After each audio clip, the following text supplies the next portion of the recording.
Shalom, salam sejahtera di dalam kasih Tuhan kita Yesus Kristus. Senang sekali boleh kembali menyapa sahabat-sahabat Cornelius Media dalam program pendalaman Alkitab melalui pelajaran Sekolah Sabat. Seperti biasa, program ini tidaklah mengganti tanggung jawab pribadi kita untuk mempelajari pelajaran Sekolah Sabat di tempat kita masing-masing. Oleh karena itu, pastikan saudara telah mempelajari dan kemudian diberkati lewat program ini.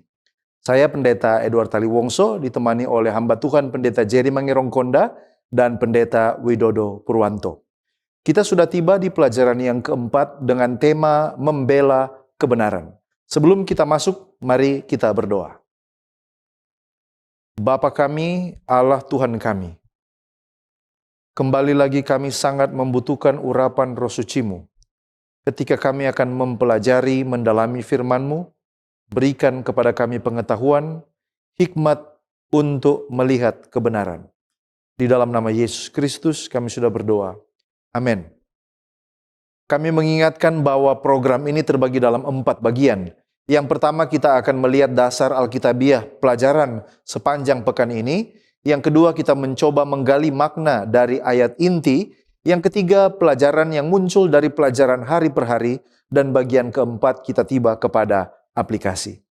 Mari kita lihat bagian yang pertama, dasar firman Allah. Daniel 7 ayat 23-25 berisi nubuat yang menggambarkan 4 kerajaan besar yang muncul di bumi dan salah satu kekuatan yang bersaksi melawan yang maha tinggi dan menganiaya orang-orang kudusnya, bahkan mencoba waktu dan hukum. Lalu kemudian Wahyu 12 ayat 6 dan 14. Dalam pertempuran antara perempuan dan sang naga, perempuan melarikan diri ke padang gurun dan diberi perlindungan selama 1260 hari. Dan naga yang marah ini mencoba untuk menyerangnya, tetapi perempuan diselamatkan oleh sayap besar yang diberikan kepadanya. Yudas 1 ayat 3 dan 4. Dalam surat ini diingatkan untuk mempertahankan iman, walaupun ada orang-orang tertentu yang akan menyelusup ke dalam gereja dan menyalahgunakan kasih karunia Allah untuk melampiaskan hawa nafsu mereka. Kemudian ada Wahyu 2 ayat 10. Ini adalah pesan kepada jemaat di Smyrna untuk tidak takut akan penderitaan yang akan datang selama 10 hari dan bahwa mereka yang tetap setia sampai mati akan menerima mahkota kehidupan dari Tuhan. Juga ada Kisah Para Rasul 5 ayat 28-32. Para rasul dipenjarakan karena memberitakan Injil. Tetapi mereka menyatakan bahwa mereka harus lebih menaati Allah daripada menaati manusia. Mazmur 19 ayat 7-11. Firman Tuhan dijelaskan sebagai sesuatu yang sempurna, memberikan pengetahuan, kebijaksanaan, dan kebahagiaan bagi mereka yang memperhatikannya. Lalu kemudian 1 Yohanes 5 ayat 11-13. Orang percaya diberitahu bahwa Allah memberikan hidup kekal melalui anaknya Yesus Kristus. Sekarang mari kita lihat pengertian judul, membela kebenaran. Dalam konteks pelajaran Sekolah Sabat ini, apa kebenaran yang dimaksud?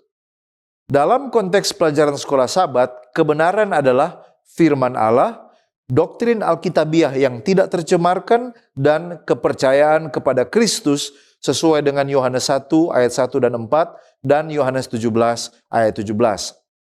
Mengapa dan apa pentingnya membela kebenaran?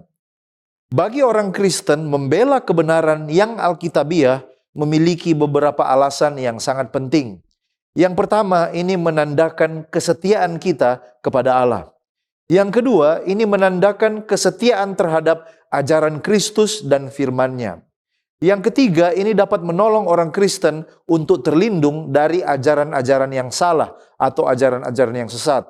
Dan yang keempat, membela kebenaran membantu kita untuk memuliakan Allah di dalam kehidupan kita. Kita mungkin bertanya, bukankah Kristus memiliki kekuasaan dan kekuatan? Dia dapat membela dirinya sendiri. Mengapa perlu membela? Nah, tentu saja Kristus memiliki kemampuan untuk membela kebenarannya sendiri.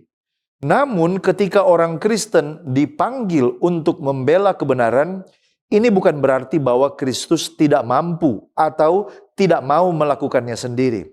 Sebaliknya ada beberapa alasan Mengapa orang Kristen perlu membela kebenaran?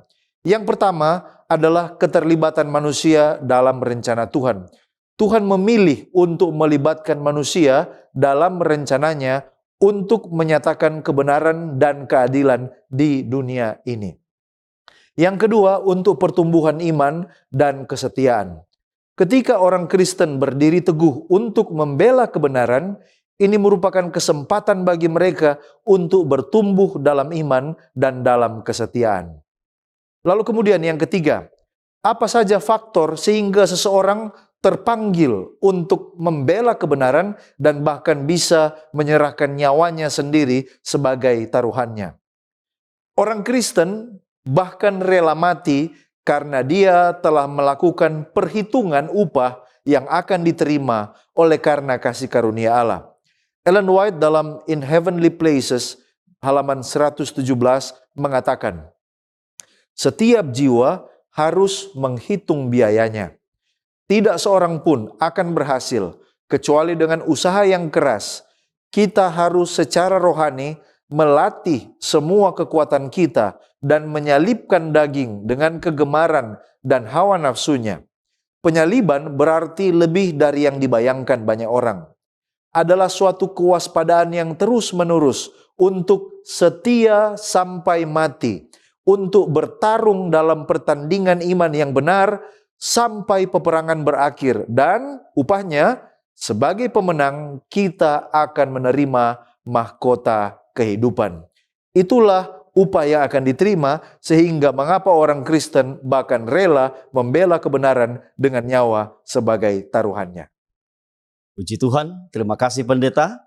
Saudara-saudara, sekarang kita tiba pada ayat tema pelajaran sekolah Sabat yang terdapat dalam Yohanes 3 ayat 14 dan ayat 15. Dan sama seperti Musa meninggikan ular di padang gurun, demikian juga Anak Manusia harus ditinggikan supaya setiap orang yang percaya kepadanya beroleh hidup yang kekal. Sekarang pertanyaan, pada situasi dan kondisi seperti apa ayat ini ditulis? Saudara-saudara, bila melihat konteks perikop ini, Yesus sedang berbicara dengan Nikodemus. Isi pembicaraannya adalah Yesus sedang meyakinkan Nikodemus tentang kelahiran kembali melalui air dan roh yang merujuk kepada menerima dan percaya kepada Yesus seperti yang disebutkan di dalam ayatnya yang ke-16. Karena begitu besar kasih Allah akan dunia ini, sehingga Ia mengaruniakan anaknya yang tunggal, supaya setiap orang yang percaya kepadanya tidak binasa, melainkan beroleh hidup yang kekal. Kemudian Ellen G. White kuatkan di dalam God's Amazing Grace halaman 22, dia katakan, dalam wawancara dengan Nikodemus, Yesus membentangkan rencana keselamatan dan misinya kepada dunia. Ia langsung menuju kepada pokok persoalan dengan berkata serius namun ramah. Aku berkata kepadamu, kata Yesus, sesungguhnya jika seorang tidak dilahirkan dari air dan dia tidak dapat melihat kerajaan Allah. Kemudian pertanyaan, siapa Nikodemus ini? Saudara-saudara, Seventh Day Adventist Bible Commentary Volume 5 halaman 926 saksikan. Nikodemus adalah seorang yang kaya raya, orang Farisi dan anggota Mahkamah Agama Sanhedrin. Nama Nikodemus dalam bahasa Yunani artinya penakluk bangsa. Sama seperti arti namanya, Nikodemus adalah seorang yang dihormati dan disegani dewasa itu. Kemudian pertanyaan, apa dan mengapa Anak Manusia harus ditinggikan? Frasa itu berbunyi, juga Anak Manusia harus ditinggikan. Pertanyaan, mengapa? Saudara-saudaraku, Seventh Day Adventist Bible Commentary Volume 5 halaman 929 menyaksikan, di padang gurun, tatapan iman yang sungguh-sungguh membawa kesembuhan. Demikian juga iman dalam pengorbanan yang tak terbatas di Kalvari membawa kesembuhan dari kerusakan akibat dosa. Pada hari terakhir mengajar di Bait Allah, Yesus mengatakan, "Jika aku ditinggikan dari bumi, aku akan menarik semua orang datang kepadaku." Yohanes 12 ayatnya yang ke-32. Saudara, dalam Injil Yohanes, ungkapan ditinggikan selalu merujuk kepada penyaliban Yesus. Hal itu dapat dilihat dalam Yohanes 8 ayat 28 dan Yohanes 12 ayat 34. Di sini Yesus menyatakan kebenaran yang sangat dalam yang dikatakan kepada Nikodemus. Ketika melihat Yesus tergantung di kayu salib, Nikodemus pasti mengingat dengan jelas sosok Musa yang mengangkat ular di padang gurun dan perkataan Yesus tentang Dia yang ditinggikan. Kemudian pertanyaan, bagaimana cara anak manusia ditinggikan? Saudaraku, minimal ada 4 bagian yang harus kita buat untuk mana meninggikan Yesus. Yang pertama, kita harus menjadi murid Yesus. Hal itu dapat dilihat dalam Matius 4 ayat 18 sampai 22. Yang kedua, kita akan mengikuti teladan Yesus. Hal itu dapat dilihat dalam Yohanes 13 ayatnya yang ke-15. Lalu yang ketiga, kita akan menuruti segala yang Yesus perintahkan. Yohanes 14 ayat 15. Dan yang keempat, kita akan pergi untuk memberitakan Injil Kerajaan Allah seperti yang Ia perintahkan. Matius 28 ayat 18 sampai ayatnya yang ke-20. Ya, dari ayat inti kita berpindah kepada pokok penting lain dari pembahasan kita, yaitu persecuted yet triumphant, dianiaya namun menang. Nah, dalam konteks pelajaran sekolah Sabat, siapa dan apa latar belakang mereka yang dianiaya? Konteks sekolah Sabat, khususnya pelajaran hari Minggu, mengangkat Daniel pasal 7 ayat yang ke-25 sebagai landasan utama adanya penganiayaan. Ayat ini mengatakan ia akan mengucapkan perkataan yang menentang yang maha tinggi dan akan menganiaya orang-orang kudus milik yang maha tinggi. Ia berusaha untuk mengubah waktu dan hukum dan mereka akan diserahkan ke dalam tangannya selama 1 masa dan 2 masa dan setengah masa. Ia yang dimaksud dalam ayat ini yang menentang yang maha tinggi dan mengadakan penganiayaan menurut konteks Daniel 7 adalah kekuasaan yang muncul pada masa kekuasaan binatang atau kerajaan yang keempat. Artinya sesudah kekuasaan kerajaan Babylon, Media Persia dan Yunani, yaitu kerajaan Roma. Binatang ini digambarkan sebagai binatang yang sangat kuat, dahsyat dan menakutkan yang juga memiliki tanduk 10 di mana dari antara ke-10 tanduk tersebut muncul sebuah tanduk kecil yang bertumbuh dan mencabut 3 tanduk yang terdahulu. Tanduk ini memiliki mata manusia dan mulut yang menyombong. Tanduk kecil ini menurut Seventh-day Adventist Bible Commentary volume 4 halaman 826 adalah simbol dari Papal Rome atau kepausan Roma. Nah, mengenai mereka yang dianiaya, mereka ini adalah orang-orang kudus milik yang maha tinggi. Dengan kata lain, mereka ini adalah umat Allah yang setia. Wahyu 12 ayat 6 dan juga 14 memberi referensi lain dari latar belakang mereka yang mengalami penganiayaan. Dalam ayat ini dikatakan perempuan itu lari ke padang gurun di mana telah disediakan suatu tempat baginya oleh Allah supaya ia dipelihara di situ 1260 hari lamanya. Perempuan di sini adalah simbol dari jemaat, gereja atau umat Tuhan. Mereka inilah yang dianiaya. Nah, sekarang mengapa dan apa tujuan dari penganiayaan? Penganiayaan terjadi kepada umat Allah karena mereka berusaha mempertahankan iman dan ketaatan mereka kepada firman Tuhan. Hal ini sebenarnya sudah diamarkan Yesus sebelumnya dalam Yohanes 15 ayat yang ke-20. Hal yang sama juga dikatakan oleh Rasul Paulus dalam suratnya yang kedua kepada Timotius. 2 Timotius 3 ayat yang ke-12, bahwa setiap orang yang mau hidup beribadah di dalam Kristus akan menderita aniaya. Nah, karena setanlah dalang di balik penganiayaan yang dialami oleh umat-umat Tuhan, maka menurut Alfa Omega jilid 8 halaman 42, tujuan utama di balik penganiayaan itu adalah untuk menghancurkan jemaat Kristus. Iblis berharap dengan penganiayaan itu, hal itu akan menawarkan iman Kristiani umat Tuhan. Nah, dalam konteks penganiayaan yang dilakukan oleh kekuasaan Roma atau kepausan, Alfa Omega Jilid 8 halaman 64 dan 65 katakan, adalah kebijakan Roma untuk menghilangkan perbedaan mengenai ajaran-ajaran atau dekrit-dekritnya. Setiap yang menyimpang, apakah manusia atau tulisan, harus dibinasakan.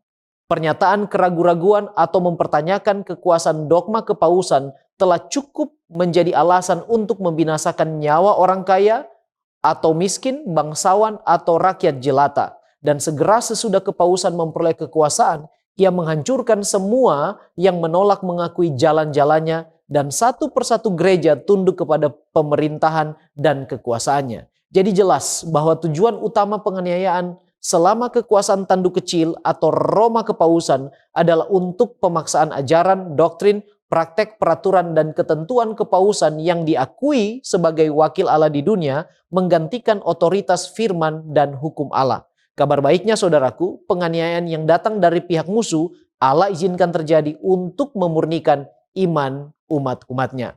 Nah sekarang kapan masa penganiayaan tersebut? Dan apa yang mendahuluinya? Apa tandanya? Dan berapa lama serta kira-kira apa peristiwa yang mengakhiri periode penganiayaan tersebut? Daniel 7 ayat yang ke-25 memberi petunjuk tentang suatu periode penganiayaan tersebut dengan mengatakan selama 1 masa dan 2 masa dan setengah masa. Sementara Wahyu 12 ayat 6 memberi penekanan bahwa periode tersebut adalah selama 1260 hari. Keduanya mengacu pada periode yang sama sebab bila dihitung maka 3,5 masa adalah juga 1260 hari. Dilihat dari kacamata nubuat menggunakan prinsip hari tahun dalam bilangan 14 ayat 34 dan Yehezkiel 4 ayat 6 bahwa 1 hari sama dengan 1 tahun, maka 1260 hari atau 3,5 masa adalah 1260 tahun. Periode ini dalam sejarah disebut juga masa kegelapan yang dimulai pada tahun 538 Masehi ketika suku Aryan atau suku barbar terakhir yaitu Ostrogot diusir dari Roma. Sebelumnya ada Visigot atau Heruli dan Vandal. Dan Seventh Day Adventist Bible Commentary volume 4 halaman 827 mengatakan bahwa pada tahun 538 Masehi baru setelah kekuasaan bangsa Goth dipatahkan, kepausan dapat bebas mengembangkan kekuatannya secara penuh.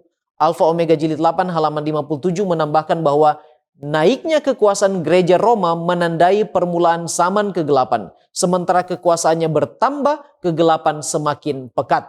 Jadi di waktu yang lalu, sesuai sejarah dan nubuatan, periode penganiayaan dan juga masa kegelapan atau Dark Ages bermula pada tahun 538 Masehi, dengan ditandai berakhirnya kekuasaan suku Aryan atau bangsa Ostrogot di Roma dan kemudian kekuasaan kepausan Roma menjadi penuh sejak saat itu. Zaman kegelapan ini berlangsung selama 1260 tahun. Artinya, bila itu bermula pada tahun 538 Masehi, maka akan berakhir pada tahun 1798 Masehi. Dan hal ini terjadi sesuai dengan apa yang dinubuatkan, ditandai dengan peristiwa Paus diusir dari Roma oleh Jenderal Berthier atas perintah Napoleon Bonaparte pada periode sejarah Revolusi Prancis. Nah, di masa yang akan datang, menurut Matius 24 ayat 8-10, akan juga ada penderitaan yang diakibatkan oleh penganiayaan terhadap mereka yang mempertahankan iman dan kebenaran firman serta hukum Allah. The Signs of the Times 26 Mei 1898 mengatakan mereka yang hidup pada hari-hari terakhir dari sejarah dunia ini akan tahu apa artinya dianiaya demi kebenaran. Kemudian Alfa Omega Jilid 8 halaman 660. Pada hari-hari terakhir, orang-orang yang dikasihi Allah akan melewati hari-hari yang melelahkan, membosankan, dirantai, dikurung di belakang terali besi, dihukum mati, sebagian mati kelaparan di dalam penjara-penjara bawah tanah yang gelap dan sangat menjijikan. Inilah penganiayaan yang akan terjadi juga di masa yang akan datang, namun akan diakhiri oleh kedatangan Yesus yang kedua kali yang akan membawa kehidupan yang kekal. Baik, terima kasih pendeta. Sekarang kita akan melihat terang menaklukkan kegelapan. Sesuai dengan konteks pelajaran sekolah Sabat pada hari Senin, mari kita lihat pengertian tentang terang dan kegelapan. Dalam konteks pelajaran sekolah Sabat diberikan kontras antara terang dan kegelapan.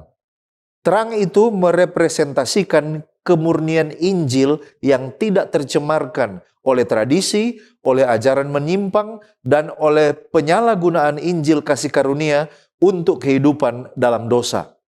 Terang artinya firman Tuhan tetap diangkat tinggi-tinggi dan dipertahankan sebagai satu-satunya pedoman hidup bagi orang percaya. Sementara itu kegelapan adalah situasi ketika kebenaran firman Tuhan telah dicemarkan dengan tradisi, ajaran menyimpang, atau dipaksa untuk berkompromi dengan cara kekerasan dan penganiayaan. Dalam sejarah gereja menyatakan walaupun banyak orang yang mengaku Kristen berkompromi untuk menyelamatkan nyawa mereka dari siksaan dan aniaya, namun selalu ada sekelompok orang yang tetap menjunjung tinggi kebenaran, sehingga terang yang kecil ini berhasil mengalahkan kegelapan. Ellen White dalam Kemenangan Akhir halaman 53 mengatakan, pada setiap zaman ada saksi-saksi Allah, orang-orang yang memelihara imannya pada Kristus sebagai satu-satunya pengantara antara Allah dan manusia, yang berpegang pada kitab suci sebagai satu-satunya pedoman hidup dan yang menguduskan hari Sabat yang benar. Dalam konteks pelajaran hari Senin, apa dasar orang percaya begitu kuat dan tetap dalam kepercayaannya meskipun dalam kegelapan penganiayaan? Ellen White dalam Great Controversy halaman 41 alinea kedua mengatakan tentang hal ini. Hilangnya semua berkat duniawi tidak dapat memaksa mereka untuk meninggalkan kepercayaan mereka kepada Kristus. Pencobaan dan penganiayaan hanyalah langkah-langkah yang membawa mereka lebih dekat kepada peristirahatan dan upah mereka. Mereka teringat akan perkataan guru mereka bahwa ketika mereka dianiaya karena Kristus, mereka harus sangat bersukacita karena besarlah upah mereka di sorga. Mereka bersukacita karena mereka dianggap layak untuk menderita karena kebenaran. Sebuah suara terdengar dari takhta Allah kepada mereka, hendaklah engkau setia sampai mati, dan aku akan mengaruniakan kepadamu mahkota kehidupan. Wahyu 2 ayat 10.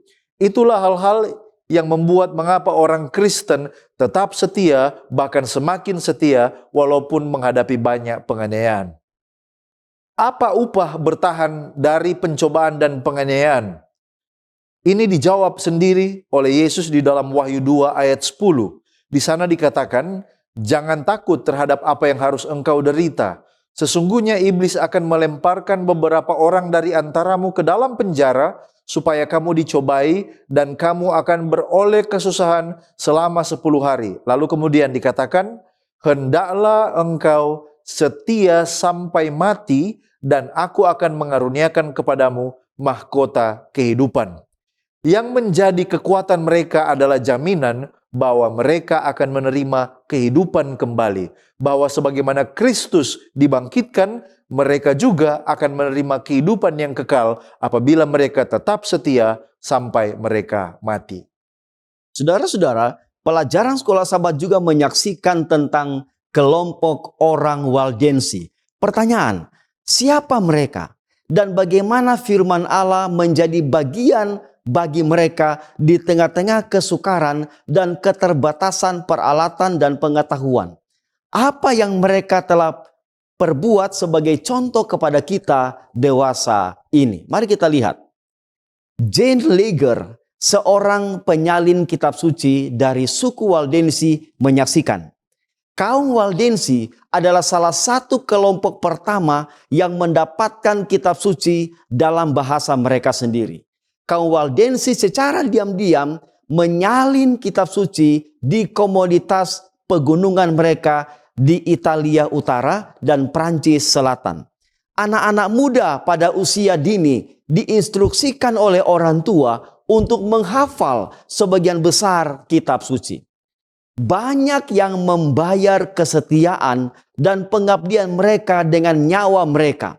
Meskipun kaum Waldensi tidak memahami setiap ajaran kitab suci dengan jelas, mereka tetap setia memelihara kebenaran firman Allah selama berabad-abad dengan membagikannya kepada orang lain. Kemudian, Ellen G. White saksikan di dalam Kemenangan Akhir halaman 69 paragraf yang pertama. Orang-orang Waldensi mendapatkan persembunyian mereka di balik puncak gunung-gunung pertahanan yang tinggi. yang sepanjang zaman menjadi perlindungan bagi orang-orang dianiaya dan yang tertindas. Di sini terang kebenaran itu bersinar di tengah-tengah kegelapan zaman. Pertentangan di sini juga menyatakan bahwa orang-orang Waldensi tetap menjadi saksi yang setia untuk mempertahankan kebenaran dan iman mereka. Kemudian, kemenangan akhir, halaman 71 paragraf pertama, saksikan. Orang Waldensi telah mengorbankan harta duniawi mereka demi kebenaran. Anak-anak mereka diajar bahwa semua tenaga dan kekuatan mereka adalah milik Allah, dan bahwa semua harus ditingkatkan dan dikembangkan untuk pelayanannya. Kelompok Waldensi memberikan pelajaran penting bagi generasi Kristen saat ini tentang betapa pentingnya firman Allah untuk dipelajari, kemudian dibagikan kepada siapa saja. Ingat, kaum Waldensi mempelajari dan membagikan Alkitab di masa yang sukar. Bagaimana dengan kita orang Kristen dewasa ini? Tidak ada kesulitan bagi kita untuk menyaksikan firman Allah. Selama kesempatan masih ada, mari kita merenungkan firman Allah setiap hari, kemudian kita saksikan itu kepada orang lain. Ya, terima kasih pendeta. Sekarang kita berpindah kepada pokok penting lain, yaitu The Morning Star of the Reformation. Nah, dalam konteks pelajaran sekolah Sabat, apa yang dimaksud dengan reformasi? Serta apa tujuan dari reformasi? Dan siapa tokoh reformasi saat itu? Serta apakah akan ada lagi reformator saat ini dan ke depannya? Reformasi yang dimaksud dalam konteks pelajaran sekolah Sabat, khususnya pelajaran hari Rabu, adalah pembaharuan hidup dan karakter yang dihasilkan oleh kuasa firman Tuhan. Tujuannya adalah untuk mempersiapkan kehidupan menjadi kesaksian tentang firman Tuhan yang mengubahkan dan memberi pelatihan untuk mengajarkan kebenaran kepada orang lain. Semakin seseorang gemar mempelajari kitab suci atau firman Tuhan, maka pemikiran, perasaan, dan aspirasi ditinggikan, dan hal ini akan memperhalus tabiat serta menyucikan jiwa dan menuntun kepada suatu hubungan yang akrab dengan Tuhan. Tokoh reformasi yang diangkat adalah John Wycliffe, atau yang disebut bintang fajar reformasi. Selama berabad-abad, firman Allah tertutup dalam bahasa yang hanya diketahui oleh orang-orang terpelajar saja. Alfa Omega Jilid 8 halaman 84 mengatakan, pada abad ke-14 telah terbit di Inggris bintang fajar reformasi. John Wycliffe telah mengumumkan sebuah pembaruan, bukan saja bagi Inggris, tetapi juga bagi dunia Kristen. Nah, setelah dia mempelajari dan menyelidiki Alkitab, ia melihat bahwa Roma telah melupakan firman Allah dan menggantikannya dengan tradisi manusia. Walaupun penuh dengan tantangan dan ancaman, dengan pertolongan Tuhan, John Wycliffe berhasil menerjemahkan Alkitab ke dalam bahasa Inggris untuk pertama kalinya, dan itu membuka pintu untuk terang boleh bersinar dalam kegelapan. Alfa Omega Jilid 8 halaman 97 mengatakan, Allah telah menunjuk Wycliffe kepada pekerjaannya. Ia telah menaruh firman kebenaran itu dalam mulutnya dan ia menjaganya agar firman itu boleh sampai kepada orang banyak. Kehidupannya telah dilindungi dan kerjanya dilanjutkan sampai sebuah fondasi telah diletakkan bagi pekerjaan besar reformasi. Nah, zaman di mana kita hidup sekarang dan mungkin di masa yang akan datang, untuk mempersiapkan diri dan orang lain bagi kedatangan Kristus yang kedua kali, kitalah yang harus membawa semangat reformasi dan penyelidikan dan pekabaran firman kebenaran Tuhan. Serta kita perlu ajarkan anak-anak kita, keturunan kita, untuk juga menjadi reformator-reformator di masa yang akan datang. Nah, sekarang apa manfaat reformasi saat ini dan bagaimana reformasi pada waktu yang lalu memberi arti pada saat ini? Alfa Omega Jilid 8 halaman 100 mengatakan, adalah melalui tulisan Wycliffe sehingga John Huss dari Bohemia telah dituntun untuk meninggalkan banyak kesalahan Romanisme dan memasuki gerakan reformasi. Pikiran-pikiran manusia telah dituntun kepada firman Allah yang telah lama dilupakan. Tangan ilahi telah mempersiapkan jalan kepada reformasi akbar. Nah, Alkitab yang kita pegang saat ini yang ditulis dalam bahasa yang dapat kita pahami, serta kepercayaan, aturan-aturan iman dan kehidupan yang berlandaskan kepada Alkitab adalah sebenarnya manfaat dari pekerjaan reformasi.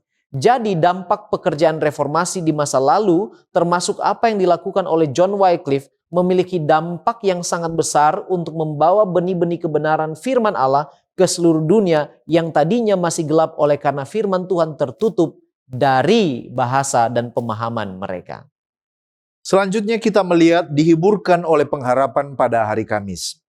Mengapa para martir atau orang percaya ini rela mati untuk kepercayaan? Apakah mereka ada pengharapan? Ataukah mereka mempercayai sesuatu yang sangat kuat? Mari kita lihat ada beberapa alasan mengapa mereka rela mati demi kepercayaan. Yang pertama, mereka memiliki keyakinan akan kebenaran yang mutlak.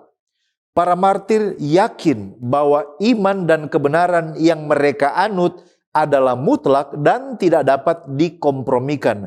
Mereka percaya bahwa kebenaran tersebut lebih tinggi nilainya bahkan daripada kehidupan fisik mereka sendiri.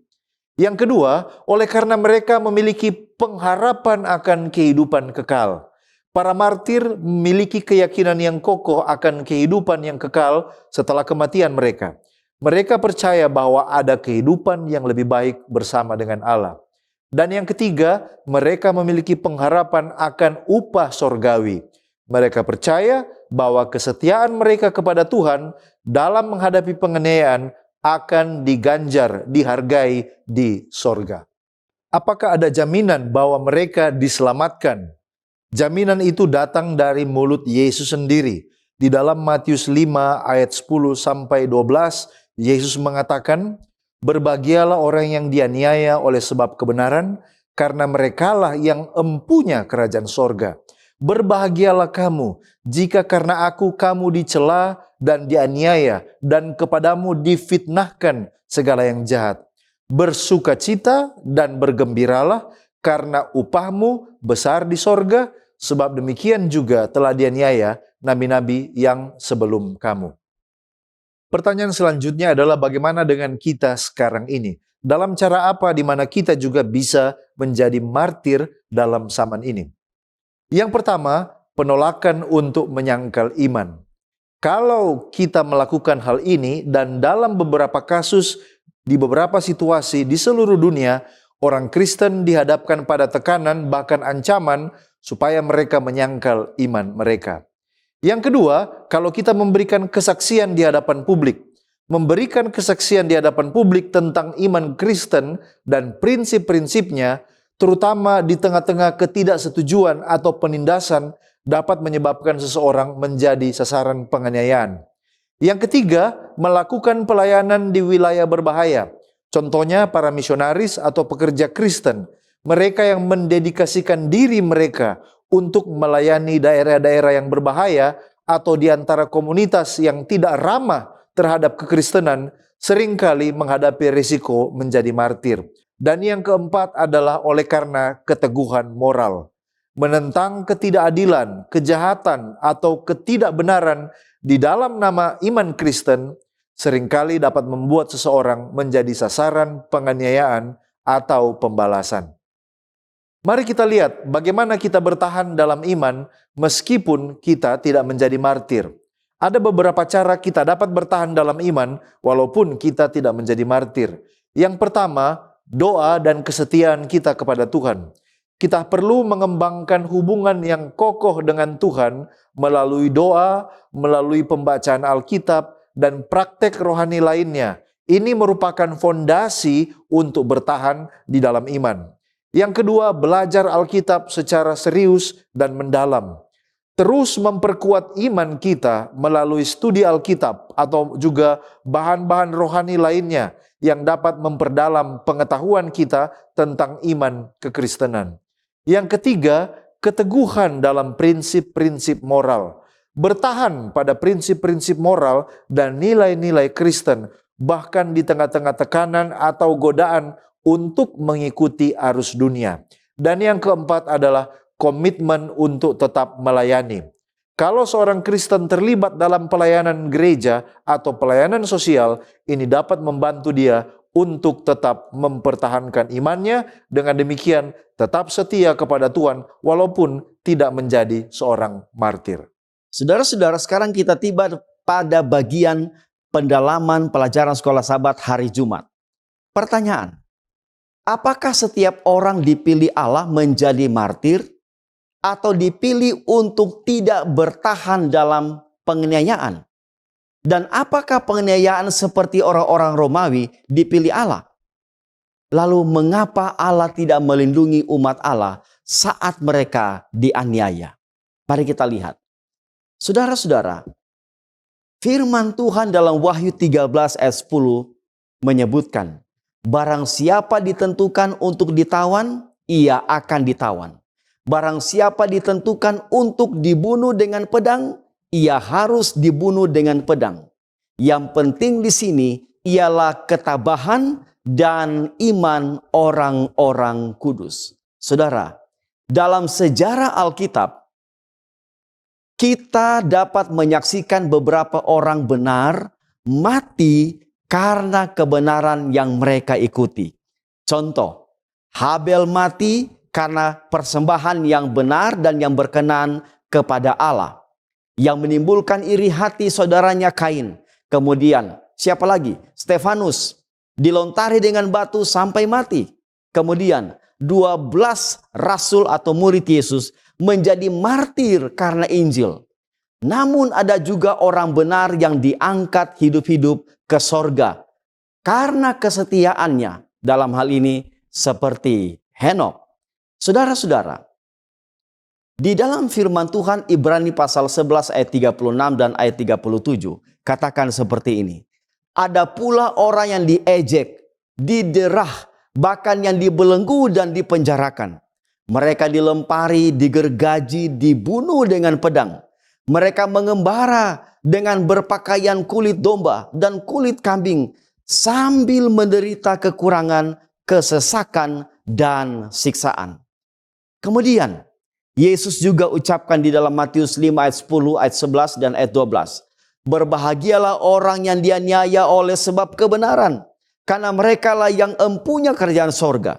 Berbahagialah kamu jika karena kamu dicelah, dianiaya, dan kepadamu difitnahkan segala yang jahat. Bersukacitalah dan bergembiralah, karena upamu besar di sorga. Sebab demikian juga telah dianiaya nabi-nabi yang sebelum kamu.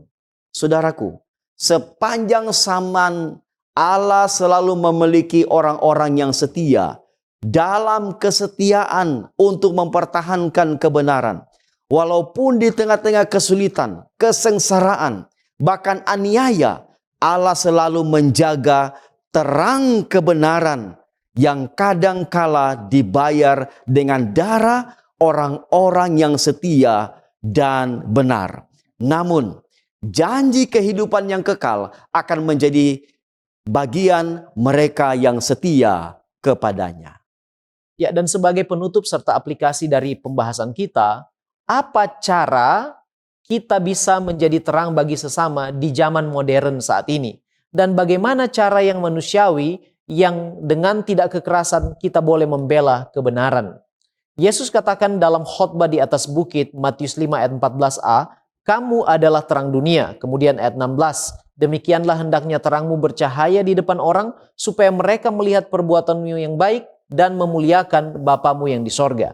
Artinya cara terbaik untuk menjadi terang bagi sesama adalah menunjukkan perubahan hidup atau reformasi rohani pribadi, di mana kasih dan kebaikan dinyatakan melalui tutur kata dan perbuatan serta pikiran yang disucikan. Hal ini akan menjadi terang yang sesungguhnya bagi orang lain. Masalahnya, Yesus katakan dalam Yohanes 15 ayat 5, di luar aku, kamu tidak dapat berbuat apa-apa. Jadi selama kita terhubung dengan Kristus, maka kita dapat memantulkan terangnya bagi sesama. 1 Timotius 4 ayat yang ke-12 katakan, jadilah teladan bagi orang-orang percaya dalam perkataanmu, dalam tingkah lakumu, dalam kasihmu, dalam kesetiaanmu, dan dalam kesucianmu.